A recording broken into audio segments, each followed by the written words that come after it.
This is NFX301, how Netflix handles sudden load spikes in the cloud. With an audience of over 600 million worldwide, an ever-expanding catalog of content, and of course, live. I don't know how many of you tracked the Mike Tyson, Jake Paul event mid-November. This was the most streamed sporting event ever, peaking at 65 million concurrent streams. And there's also the upcoming Christmas Day NFL games, starring Beyonce as the halftime artist. So with all of this activity happening, managing traffic spikes is a crucial activity at Netflix, the success of which can determine your and my viewing experience. And I, for one, do not want any interruptions as I'm watching my Korean dramas. So today you'll hear from three of the sharpest minds at Netflix on how they architect solutions on AWS to manage these load spikes. You will hear terminology like prioritized load shedding, predictive automated pre-scaling, fast reactive auto-scaling. Don't worry, by the end of the session, you'll understand what all of this means, and you will also understand how Netflix implements these strategies at scale on AWS. This is a showcase of the Netflix AWS partnership because Netflix leverages features that AWS offers, like auto-scaling, CloudWatch high-resolution metrics, on-demand compute, to make some of these strategies and mechanisms work. My name is Manju. I'm a solutions architect with AWS. Joining me today on stage for the presentation are Joey, Ryan, and Rob from Netflix. They are engineers, builders, innovators, and they're pushing the envelope on what's possible with AWS. All right. Thanks, Manju. Morning, everybody, at least all 5 of you that I can see through these lights. So we're here this morning to talk about how Netflix handles sudden load spikes in the cloud. My name's Rob. I'm joined with Ryan and Joey, and a quick overview of what we're going to go over this morning. So we're going to start with a high-level overview of the problem that we're trying to solve and some kind of high-level context. We're going to dig into all the different solutions to how we're tackling this problem. And finally, we're going to wrap up with, how do we prove this all works? Like, how do we know that this is actually going to work as intended? And then a couple of takeaways. So let's dive into the problem bit. So you may or may not be aware, but Netflix has been in the cloud for a while. So we were pretty early on to the cloud. And we do have a global content delivery network that stores all of our video assets. But our primary cloud footprint is in these 4 regions. And one of the most, I think, kind of interesting and kind of unique aspects to our architecture is that we actually run an active-active architecture. And so what that actually means is that any of these regions can take a write, and those writes get propagated to the other regions. And the primary reason why we run this active-active architecture is that we can support region failover. And region failover is basically a tool that lets us drain traffic out of any one of these regions, and that traffic gets redirected to the others, and the experience is more or less seamless to our users. I'm going to dig into that in a little more details, but that's kind of an important piece to keep in mind. So historically, we've had very gradual traffic patterns at Netflix. So you can see there, that graph is one of our key metrics called starts per second. And this is like literally people hitting play in the Netflix app. But this is a really good proxy metric in that it's a good kind of proxy for overall load in each of our regions. And you can see there that in the various regions, it starts in the early morning when not very many people are watching Netflix, presumably. And traffic ramps up over the course of the day until it peaks in the evening hours. That's when most people are watching Netflix. And you can see there that it repeats every 24 hours. So we see the same pattern day over day over day. And there's a really big difference between that trough and that peak, a 10x difference. The other thing that you can kind of see there is that each of these regions is hitting peak at a different time of day. And that's as the people that are in that region are logging onto Netflix after dinner and watching content. Let's see here. So While we have these gradual increases in traffic most of the time, you'll notice in that inside that dotted line in the box, there are exceptions. And this is that failover that I was talking to you about earlier. So you can see in this graph, we actually performed a failover. So we drained all traffic out of US East 1, and the other regions took up that traffic instead. We primarily use region failovers for a couple of reasons. The first is maybe we have a bad software push and we want to get traffic out of that region to route around it. Maybe the region is impaired for some reason or another. But the most common reason that we actually perform failovers is just to practice them. This is a core piece of our resilience strategy, and without practicing it week over week over week, we can't guarantee that it's going to be there when we need it. So this line on the graph here was actually a planned failover. We just did this as a normal course of business to make sure that it was working as intended.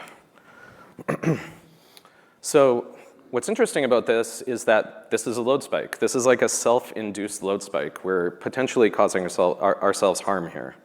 When we want to get traffic out of a region, we need to do so as quickly as possible. So we aim for that traffic to be rerouted to these savior regions in 1 to 2 minutes. And similarly, when we restore traffic back into the region, we do it a little more gradually, but we still do it very quickly. And it's arguably a bigger load spike because these services in these regions are sitting at 0 RPS. Like there's no traffic going through them, so we need to quickly ramp them back up to their normal levels.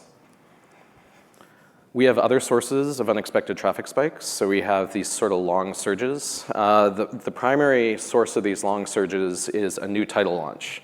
So you can think new season of Stranger Things drops. We drop it at midnight. People stay up late. They all want to hit play at the same time. And they're sort of doing that over the course of the next few hours. We also have external events that result in these big traffic surges. So you can think, like a World Cup game ends and everybody logs onto Netflix. Or one of the other streaming sites goes down and the people log into Netflix instead. Similarly, we have these shorter traffic spikes. So we end up sometimes in retry storms in which one of our internal services gets underwater. It can't quite keep up with the incoming load. And while it's auto-scaling, its callers are retrying and resulting in this retry storm. Similarly, we sometimes get bugs in various clients and devices, and these result in these hiccups as there are these little spikes of load against the cloud. Adding to this complexity is we run microservices, and we run a lot of them. We run thousands of microservices, and we have a really complicated call graph. So what this actually means is when you get a 2x load spike against the front door of Netflix, this can result in very different behavior depending on where your service is in the call graph. So one of those services might get a 2x load spike. One of them might get less of a spike because it's not called on every incoming request. One of them might have an amplification effect, and it might get a 4x load spike. So how do we reason about this? Like, we have this very complicated graph. How do we kind of know that the individual pieces are actually resilient? One of the terms that we use internally is this concept of buffer. And the overall idea of buffer is that this is the ability of an individual service to handle a spike in load. And so this is divided into 2 different types of buffer, success and failure. Success buffer is the ability of that service to handle a load spike but return successes to the client. Like the client doesn't notice degradation, things appear kind of as normal. On top of that is the failure buffer. Failure buffer is for a very different purpose. This is to preserve the health of the system. So when you're in failure buffer, that service is throttling, it's returning errors, it's basically doing whatever it can to stay up. Once you get above that failure buffer, you can get services into what we call congestive failure. And congestive failure is when you get a service that is so busy throttling and trying to reject requests that that's all it can do. It basically can't make forward progress. And that's when you end up in an outage. So in this diagram here on the screen, this service has a 2x success buffer. So it can absorb 2x the amount of traffic successfully, and the clients don't notice anything. And then on top of that, it can handle a 4x failure buffer. So it can handle an extra 4x spike on top of that, but it's returning errors back to the client when that's happening. And that's okay in that situation because the intent is to preserve the health of the system. And I guess the kind of other question is, why now? I think kind of the biggest reason is that, our business is changing. We're getting into different types of streaming, different new business areas. In particular, we're getting into more bigger title launches, and these are increasingly global. So think things like, the next season of Squid Games. This is a title that has broad global appeal, and it's no longer just kind of concentrated in particular countries. So our goals in this effort, we want to reduce time to recover. We want to get out of this load spike as soon as we can and process that traffic. We want to be able to use region failover less as our primary big red button to get out of trouble. And we want to kind of change our resilience posture so that we're assuming that these load spikes are going to happen all the time and that our services need to be resilient to them at any time. So the first solution to this, shifting into the solution space, is kind of the easiest one, but it's simple and it works. And that's basically, if you know when a load spike is coming, you should scale ahead of time, especially if you have some idea of what that load spike is going to look like. So this is the case of, there's a Stranger Things launch at 7 p.m. We might want to start scaling up the fleet at 6 p.m. to match the expected load. And so the idea here is that we can anticipate that traffic ahead of time, and we're kind of ready. We've increased our success buffer. Auto-scaling is amazing. Ryan's going to talk about that shortly, but it's not really designed to scale up thousands of services en masse ahead of time. It's more of a reactive measure. So as a result, we use our failover tooling to scale up the entire fleet. And basically how this works is, you'll remember that starts per second metric that I was talking about earlier. We essentially have a mapping of 1 start per second to the RPS for every different service internally to Netflix.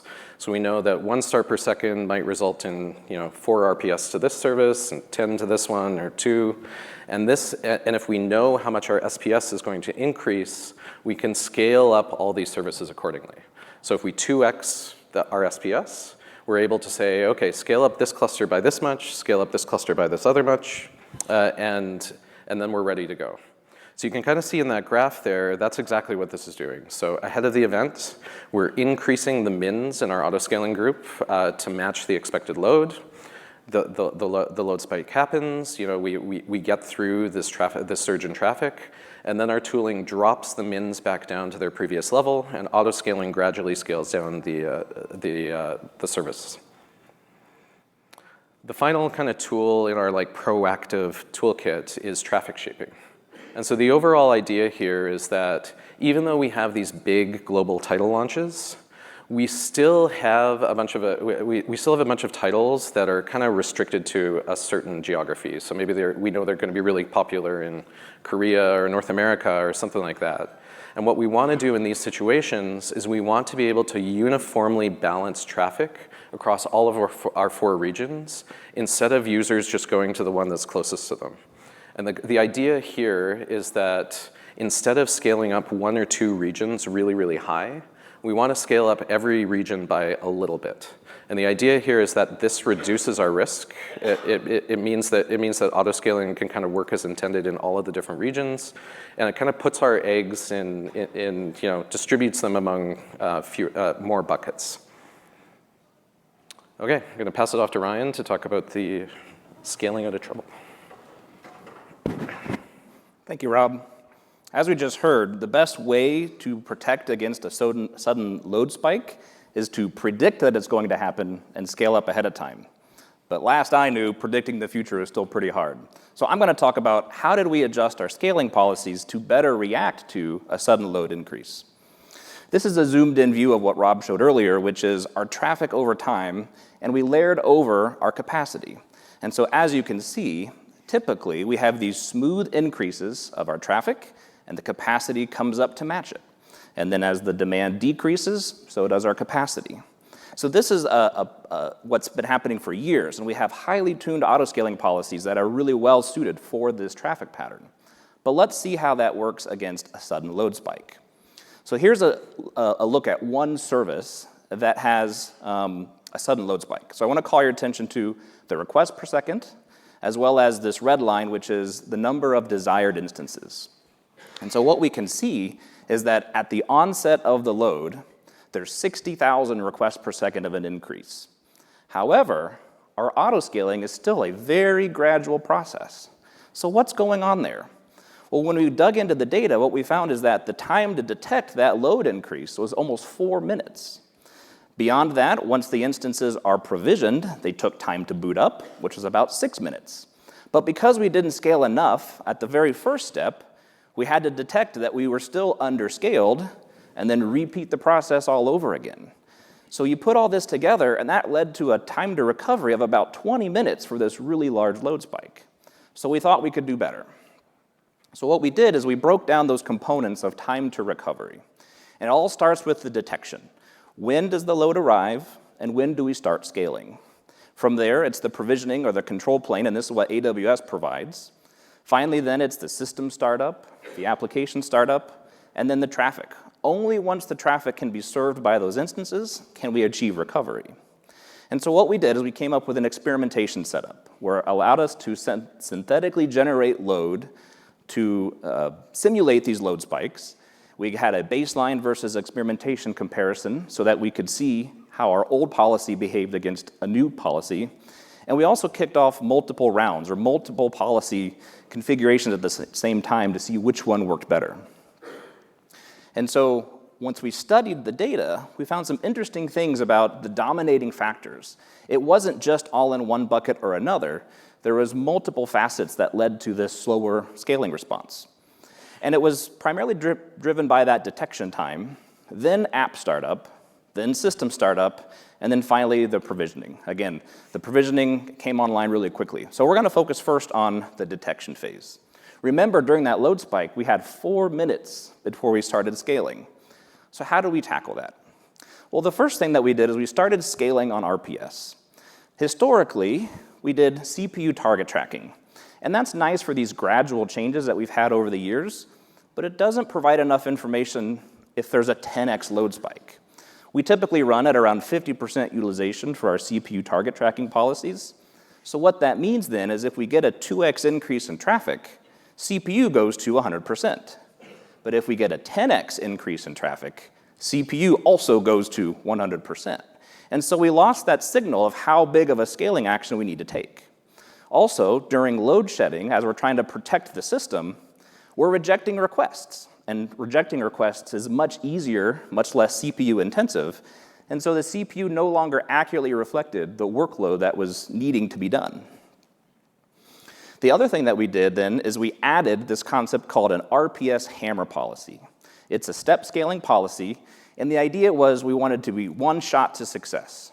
As soon as we saw an RPS increase above what we expected, we tried to gauge just the right amount of capacity to add in one shot in order to meet that demand. If we were just doing 2x scaling, that's not much better than we were getting from our target tracking policies. The alternative is you could just hit it as hard as you could and send it to the max, but that's wasteful and overscaling. And so we had to find the right balance of how many steps and the step sizes in order to get that exactly what we need scaling. The other thing that we did is we incorporated higher resolution metrics. So again, we run on EC2, we get standard metrics coming like CPU delivered to CloudWatch, and by default, with basic monitoring, that's at 5-minute resolution. So the first thing that we did is we said, across our fleet, let's enable detailed monitoring. That gave us 1-minute resolution for these metrics, and that even helped our auto-scaling CPU policies. But for those custom metrics like RPS, we have to route that through our internal Atlas telemetry system before they go on to CloudWatch. Historically, this was also at 1-minute resolution. But with the advent of high-resolution metric support for CloudWatch, it was an opportunity for us to enhance our architecture, and so now we send metrics to CloudWatch at 5-second resolution. And so by adding additional data points, more data points at higher resolution, we're able to see that traffic increase much faster. And so with those modifications to our scaling policy, we achieved a 3x improvement in our detection time. From there, we wanted to focus on app startup. And so again, when we looked at the data, we had this really long tail of application startup times. And so again, if you're predicting the future, you want everything to be scaled up. But if you're having to react to it, you're only as fast as your slowest system. And so when we looked at the data, the majority of systems were able to start in under a minute, but there was this really long tail. And so by eliminating that long tail, we achieved overall better performance. And then finally, we looked at system startup. We leverage a base operating system that all of our services use, so any small improvements we can make there allow us to get broad-reaching gains. And so when we looked at the data, over the years, we had crept in this sequential startup steps. First we start this, then we start this, and then the application startup. And so by analyzing those startup chains, we're able to create the parallel paths. And so you could start up multiple things in parallel, and then join, and then achieve some startup. And so with those modifications, we got another 2x improvement. And so when you put that all together, this is the results that we got. We had a more than 2x load increase, and then our auto-scaling kicked in with our new enhancements to give us a rapid, single-step startup. Detection time was only 1 minute, and so it reacted quickly to that load spike. Our time to boot was down to 2 minutes because we made those other optimizations, and because we made the right first step, we didn't have to scale anymore. So that brought our overall time to recovery down to 3 minutes. And so until that point where we've scaled up, we're still under a load spike. And so I'm going to pass it to Joey now, who's going to talk about how do we stay available during those couple minutes. All right, thank you so much. Yeah, so I think we've heard a lot today about how we can try to predict the future, and then when we don't predict the future, how we can recover quickly. Now I'm going to talk to you a little bit about how we try to maintain the experience during that short 3-minute period to ensure that as many requests are handled successfully as possible. And the first step was agreeing on how we talk about service criticality. And this sounds like kind of goofy, but it was actually really important because at Netflix we used to spend like months debating like what's the difference between tier 1 and tier 2, and it was really a waste of time. What was important was instead to establish a set of tags about criticality and just start tagging services. The most important ones that are relevant to this talk are how critical a service is, or an availability tier, the business domain, so what is it critical to, and then do we care about this service, like what's the life cycle? And we've kind of given some reasons why we care about those on the right, but you can think of it like we want to make sure that we're allocating our limited compute resources to the most important services at Netflix. For example, if we have a streaming video on demand load spike, we want to make sure that we're allocating our computers to the services that serve SVOD and not the ones that, for example, serve our studio. Once we had an idea of this, then we came into, okay, what are going to be the consequences of these different tiers? And to understand this better, I want to walk us through how we think about setting up buffers differently for these different tiers. So we heard earlier about how we have the success buffer and the failure buffer. To try to explain this process, I want to take us through a load spike.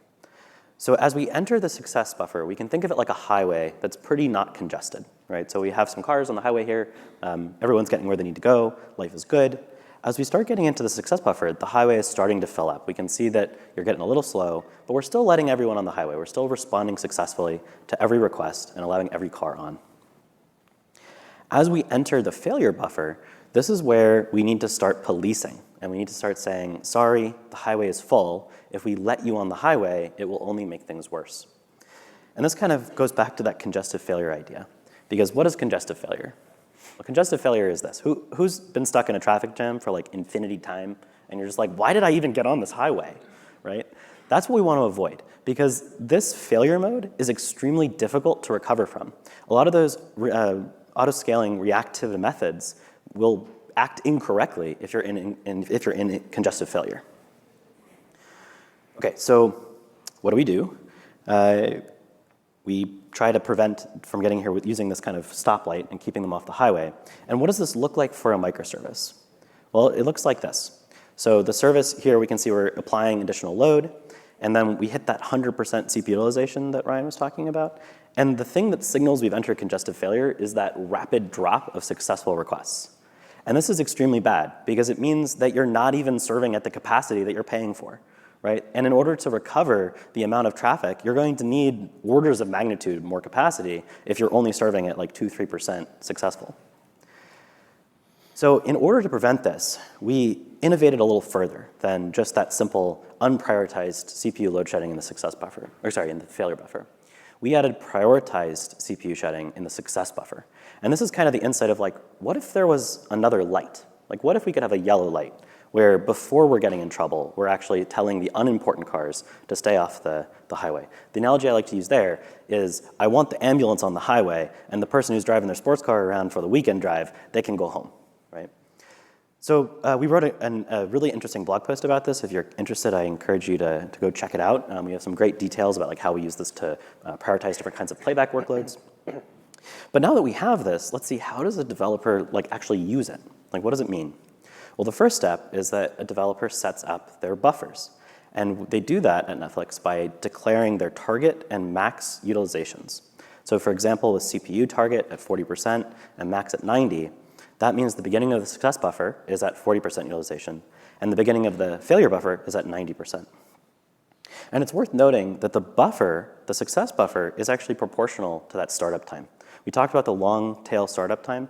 Services that start slower have to run colder because we can't survive as much of a load spike and rely on the reactive measures.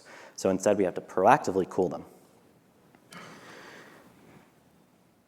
But developers wanted more. They wanted the ability to segment their requests on a single application. So like earlier we talked about like, tier 0 services, tier 1 services, and that's a good like broad strokes. But even within a tier 0 service, there might be some API calls which are more important than others.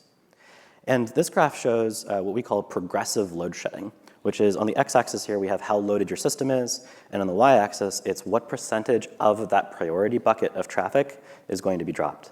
So you can see, for example, even before the success buffer, we're dropping bulk traffic. Bulk traffic is pretty rare at Netflix. It's essentially requests that, like, if you have any capacity at all, accept these. But in typical case, we expect them to almost entirely be shed, actually. Best effort traffic is where things get interesting. These are things like device prefetches or things that like enhance the experience, but it's not like a serious degradation of the experience if we drop those requests. And you'll notice that we actually, for prioritized load shedding, we start dropping inside the success buffer, best effort, so between 40 and 60. Towards the end of the success buffer, as we get into the failure buffer, we're going to start dropping degraded traffic. And these are things where if we can serve them, we really want to. So for example, a number of aspects of Netflix related to personalization. Like we think personalization is a really key part of our product, but if we have to sacrifice personalization so that you can hit play, like we're gonna make that choice. And then finally, we have the critical requests. Those are ones that only shed typically in the error buffer, or sorry, the failure buffer. And a way that you can kind of map these back to that buffer diagram is you can think of it like we're kind of splitting up the capacity of a service into these different priority bands. And then as load enters those priority bands, we're reacting to that by shedding the right classes of traffic. All right, so this sounds pretty cool. How would a service actually tell us which requests are important or not? At Netflix, we rely on a couple of pieces of key metadata that we serve with every request to a service owner. One key piece of information is the request context. So things like what was the body, what was the payload, what was the URL, what were the headers.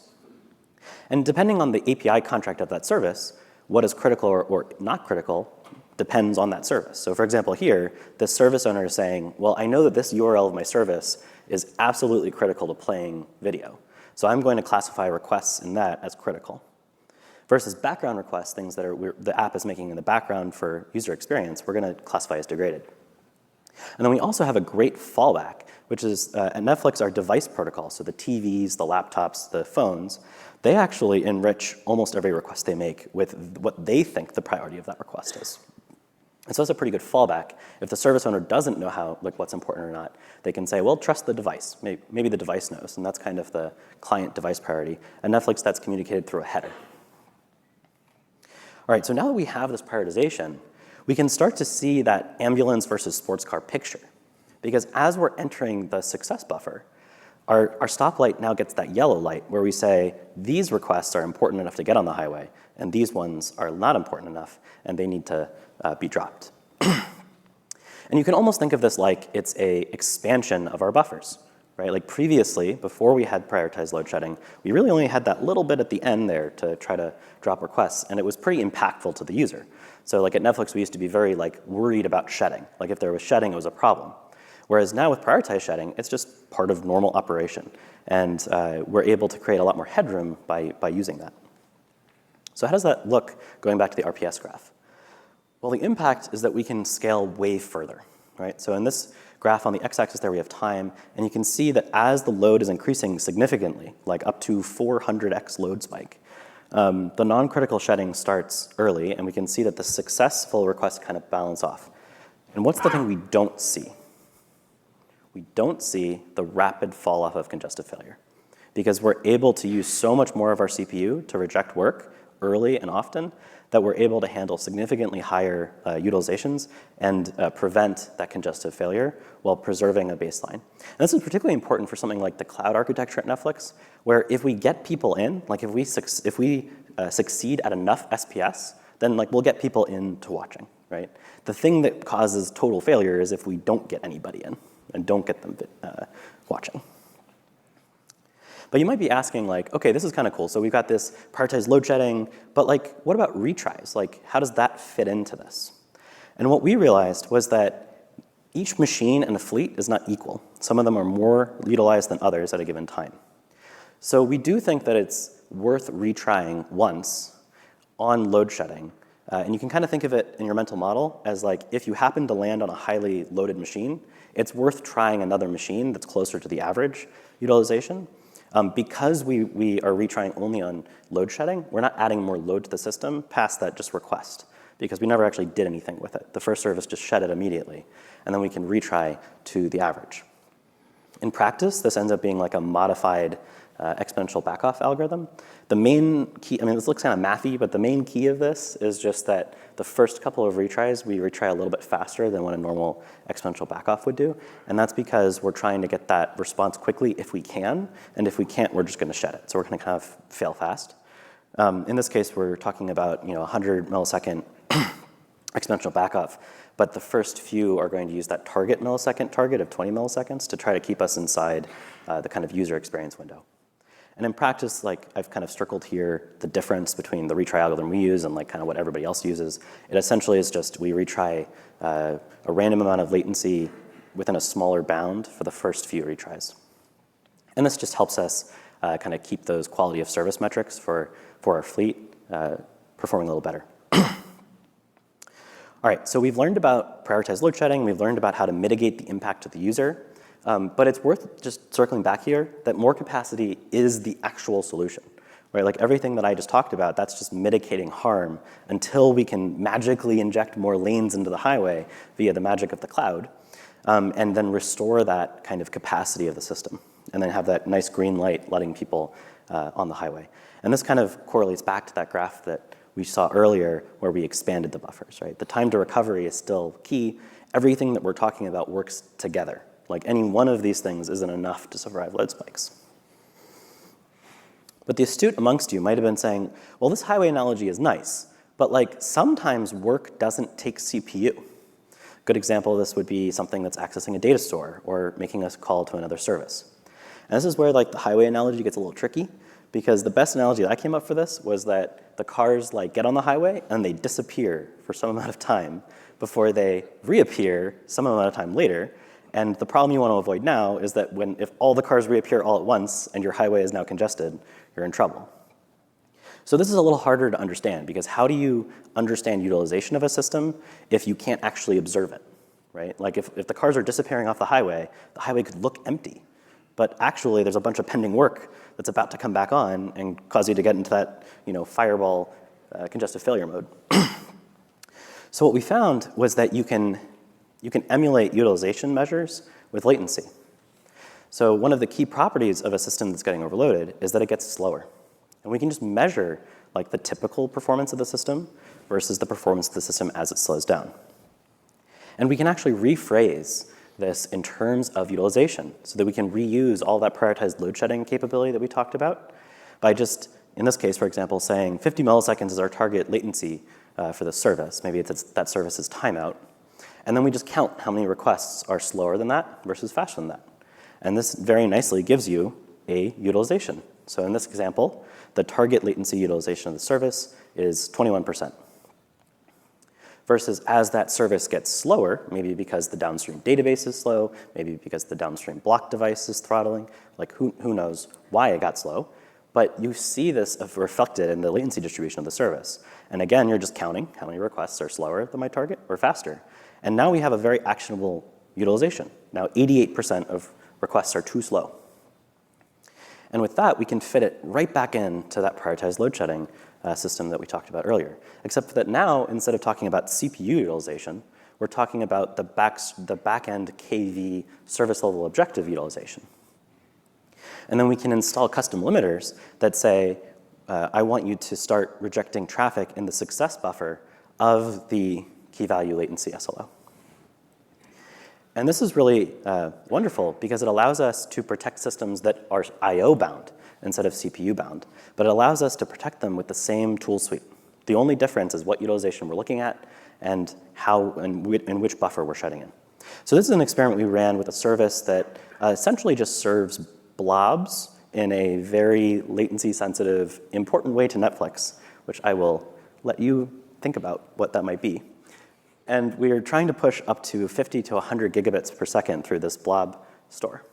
And so we did a test where we start ramping up, and we know that this system does not have enough capacity to handle 50 gigabits per second. And we kind of push it to the breaking point. And I just called out on the right there, there's these little like spikes of errors. And the key, the key here is that the spikes of errors were in low priority files. So this particular service has some data that's important and some data that's less important. And when we got to that breaking point, the service and the success buffer started shedding those low priority files and rejecting that work early, preserving the capacity to serve those important files. So we never shed the writes to those high priority files. At 80% max utilization, we shed high priority reads. But at a very low target utilization, we start shedding low priority reads. And this protects the system even though there's no observable like CPU usage. During this test, this app maxed out at 3% CPU. But we were still running into a bottleneck. It just happened to be the backing data store for this. And just to kind of like further show how we measure this, for every one of those resource limiters and utilization measures, we kind of emit these utilizations and we emit how far up that progressive curve we are. And so you can see during this instance of load shedding, we actually shed up to 65% of low priority work. And it was in reaction to the latency target exceeding that 40% success buffer. So the great thing about this is that you can kind of think of it like we're building up this repertoire of tools that service owners can use to protect themselves from load spikes. And this nomenclature of the success buffer and the failure buffer helps people clearly think about the consequences of this load shedding. So for example, in the success buffer, we want people to do prioritized CPU load shedding or prioritized latency shedding. And then in the failure buffer, to my colleague's points, we want to shed as cheaply as possible. You can't look at the request. You can't parse the body. You got to just probabilistically shed the request. Or start looking at things like the latency timeouts, right? Because it's easy to tell that you're timing out. And if you're interested to learn more, we wrote a lot of details into a recent blog post about how we use this to preserve high quality of service metrics in the cloud. All right. So I feel like this is pretty great because like we're really just like accumulating these techniques, and I hope that you walk away from this talk today with like at least one thing that you're like, huh, that could help me, right? Maybe not everything is needed, but hopefully some of these are helpful to you. The next topic that I want to cover is the idea of taking retries or fallbacks to a higher level of abstraction. So earlier I mentioned that the device to cloud protocol at Netflix has these priorities attached. And you can kind of think of that here, where our edge gateway is called Zool. We've written a lot about it on our tech blog. And each request from a device has a different priority. It's a little confusing. Low priorities are actually important, and high priorities are unimportant. I know that's a little confusing, but it is the way it is. So that priority 17 request is relatively less important than that priority 2 or 3 request. And we use this at the Zool gateway layer to when a backend is in trouble, so when a microservice behind the edge gateway is in trouble, we're going to start dropping that low priority, which is actually a high integer, traffic. And what we asked was, wait a minute, we run full active for regions. What if we took advantage of that? Because the probability that every region is underwater, or that particular backend in every region is underwater, the probability is actually pretty low. We looked back at historical incidents, and it was actually fairly rare that a service that was throttling was simultaneously throttling in all Amazon regions. So we took advantage of that full active Cassandra-based replication system to retry the request against a different region. And the astute amongst you might be like, Joey, no. What's the risk of retrying a request against another region when you're overloaded? Yeah, you might bring it down that region, right? So in order to prevent cascading failure, we downgrade the priority of the request when we send it to the other region. So in this case, we've increased the number to 99. And essentially, you can have a mental model there of we're saying to the other region, if you've got any capacity at all, serve this. But if you're underwater too, I need you to shut it immediately. We only do this once. And just to kind of share some numbers, in practice during some recent load spikes, we call this cross-region shifting. This was able to rescue more than 90% of otherwise throttled requests. So it's a very effective technique at mitigating that user harm. So now we have green check marks instead of failing a user, and hopefully a person is happy streaming. And now that I've shared some techniques, we want to wrap up now with how do we actually prove that these things work at our scale? With that, take it away, Ryan. Okay. So we have all this suite of techniques. How do we know they actually work? One of the lessons I think that we've learned over and over again at Netflix is in order to actually know that a thing works, you need to test it over and over and over again in production. And this is extra important for these resilience techniques because these are intended to be used during exceptional circumstances, right? We're not having to shed into the failure buffer all the time. We're not having to engage that region load shifting all the time. These are things that are intended to be these kind of seatbelts and airbags, these safety mechanisms. So we need to be able to ensure that they actually work when we need them to. So you're probably all familiar with the testing pyramid. I Googled this. There are versions of this that have 50 different levels. But anyway, that's the classic one, right? And the idea in general is that stuff on the bottom of the testing pyramid, it covers less ground. It's more focused in what it tests, but it's cheaper and easier to run. And as you go up in the testing pyramid, it tests more things, but it also gets more expensive to run and more complicated to orchestrate, and can be a little more finicky to actually get it to work reliably. So you can sort of think of how we validate all of these resilience mechanisms as a resilience testing pyramid. So bottom of the pyramid, synthetic load testing. And the idea here is that we want to run a load test against an individual app in isolation. And the idea here is that we're really trying to find low-hanging fruit. We're trying to find, are there bottlenecks in the app code? Is the load shedding config tuned, really incorrectly? Those sort of things. On top of this, then the kind of next level of the pyramid is testing this in production. So this is actually using live production requests to load these systems. And this is actually really important. We want to use real production systems to test this with because we want to make sure that those auto-scaling configs, those load-shedding configs, are the actual ones that we're going to use in case of emergency. So it's really important that we're actually testing the real thing. And the idea here is that we have this great internal platform called our chaos automation platform, and it allows us to set up all sorts of experiments. And we have a new kind of experiment type called the auto-scaling squeeze test. And this basically induces a 4x load spike to a service, and then it watches how it behaves. Does load shedding kick in? Does prioritized load shedding kick in at the right levels? Does auto-scaling engage and scale up within our time to recovery window? What's our success buffer? What's our failure buffer? And this gives us at a per service level, all of the information we need to know as to whether or not that individual piece of the call graph is actually resilient. So on top of this, we have a region scale test. And this is one of these things where we're really lucky to be in the cloud, and we're really grateful to have Amazon as an amazing partner. Because effectively what we're doing here is we're redirecting all global Netflix traffic into a single region and running all of Netflix out of a single region. And the overall idea here is that some issues only manifest at these levels of scale. So maybe you only trigger some sort of issue with the number of instances that are up in a region. Maybe some issues only get triggered at a certain level of RPS flowing into the region, those sort of things. And this helps us figure out, are those issues there so that we can fix them.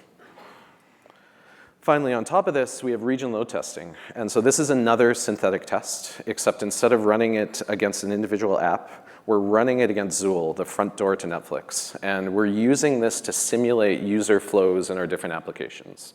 And so what this actually gives us is this gives us the ability to simulate these big launches before they even happen. So we can determine, hey, we're predicting that this title launch is going to have this much traffic.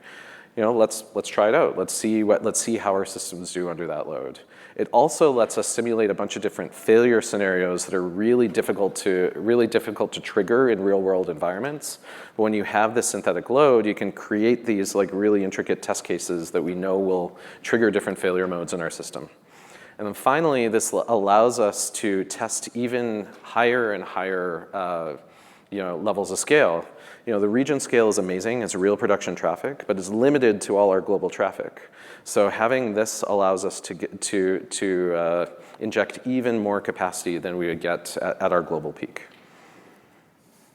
Between all these things, we can kind of verify at all the different levels of our system that they're actually resilient, from the individual app to how services interact together to what happens when we operate at these big levels of scale. So, kind of conclusions, takeaways. Earlier I mentioned that we had a number of goals as part of this effort. We wanted to reduce the time to recover. Ryan covered that really capably. We've reduced it significantly due to auto-scaling. Use regional failover less because we want for these global events to be able to handle load without needing to fail out of a region. And then finally, change our resilience posture so that we're assuming that load spikes are happening all the time. And I think this is still a work in progress. There's still lots of work ahead of us, but on all of these fronts, we're making really good progress, and things are going as we'd like them to. So final takeaways. I think the real big one for me is we have these proactive mechanisms, we have reactive mechanisms, and you kind of need both. These things should be designed to work together, and you should plan on them both being used in these situations. Second, as Joey talked about, if you're able to use your existing compute resources to handle requests that are high priority and throw out those that aren't, this is incredibly powerful. It effectively allows you to increase your success buffer and maintain a high quality of service to your users in the process. Similarly, when you get really into trouble, when you get into that failure buffer, you need to fail as quickly as possible. You need to get those requests off of your system because they're doing more harm than good. And then finally, I'll say this over and over again, test in production as often as you can. We continue to find things by repeatedly testing in production, and it pays off every single time. Okay, I think that's it. I think Manju said that we'll be taking questions kind of afterward, not on stage, but thank you very much. We look forward to chatting with you folks afterward.